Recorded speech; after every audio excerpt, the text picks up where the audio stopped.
Welcome to my channel Bengali kitchen. Bengali কিচেনে আজকে একটা নতুন রেসিপি নিয়ে চলে এসেছি। রেসিপিটি হলো লাউ চিংড়ি।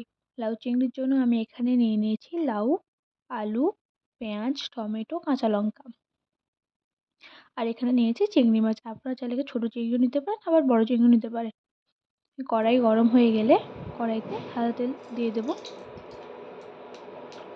তেলটা ভালো করে গরম করে নিতে হবে। তেলটা ভালো করে গরম হয়ে এলে চিংড়ি মাছগুলো দিয়ে দেবো।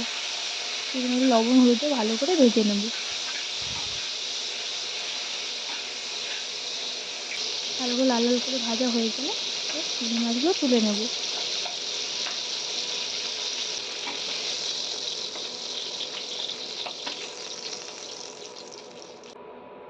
ওই তেলেই অল্প একটু পরিমাণ পাঁচ ফোড়ন, তেজপাতা আর একটা শুকনো লঙ্কা কেটে দিয়ে দেবো। ফোড়নটা ভালো করে ভাজা হয়ে গেলে এরপর কেটে রাখা পেঁয়াজ, আলু, কাঁচা লঙ্কা, টমেটো দিয়ে দেবো।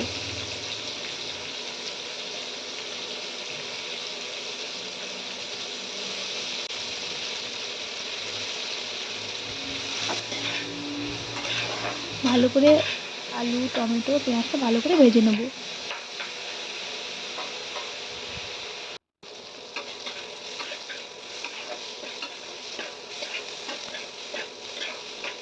আলু আর পেঁয়াজটা ভালো করে লাল করে ভেজে নিতে হবে।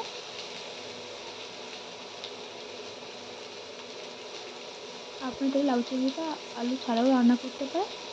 আলু দিয়ে করলেও ভালো লাগে খেতে। এরপর ভালো করে লাল করে ভাজা হয়ে গেলে কেটে রাখা লাউগুলো দিয়ে দেবো।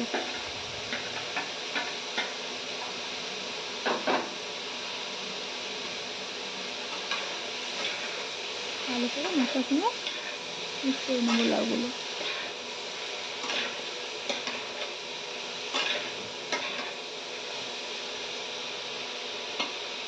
এরপর পরিমাণ মতো লবণ আর হলুদ দিয়ে দেবো।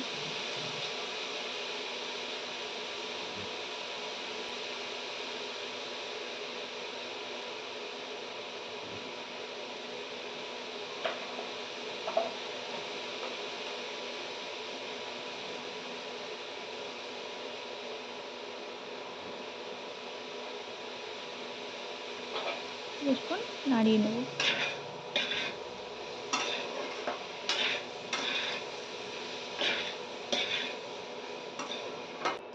ঢাকাতে ভালো করে রান্নাটা করে নিতে হবে। কিছুক্ষণ পর ঢাকা খুলে দেখতে হবে লাউটা নরম হয়ে এসছে কিনা। লাউটা দেখো অনেকটা নরম হয়ে এসছে।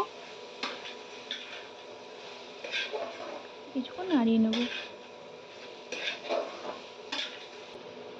অল্প একটু পরিমাণ জল দিয়ে দেবো।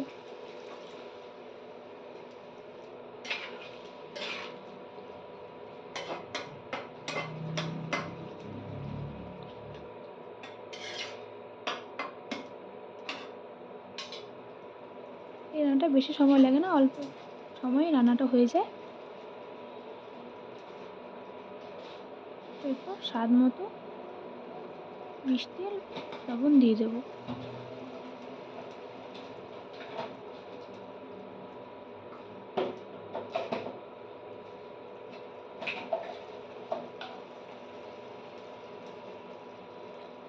অল্প একটু পরিমাণ জিরে গুঁড়ো আর ধনে গুঁড়ো দিয়ে দেবো। নাড়িয়ে নেবো কিছুক্ষণ।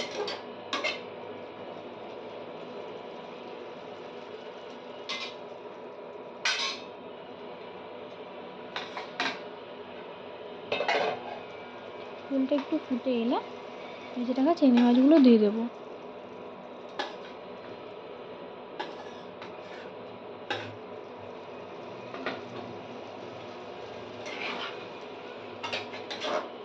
আপনার বাড়িতে এভাবে রান্না করে দেখবেন, দারুণ লাগে খেতে।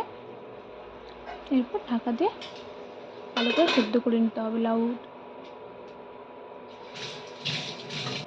আমাদের রেসিপি কেমন লাগলো অবশ্যই কমেন্ট করে জানাবেন। ঢাকা খুলে দেখতে হবে লাউটা পুরোপুরি সেদ্ধ হয়ে এসছে নাকি। লাউটা পুরোপুরি সেদ্ধ হয়ে গেছে। বা কিছুক্ষণ নাড়িয়ে নেবো।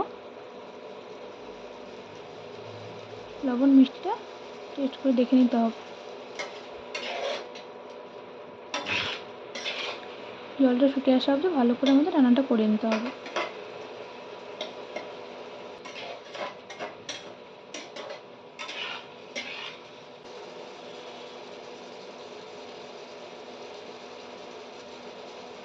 জলটা শুকিয়ে এসছে, আমাদের লাউ চিংড়ি রেসিপি কমপ্লিট।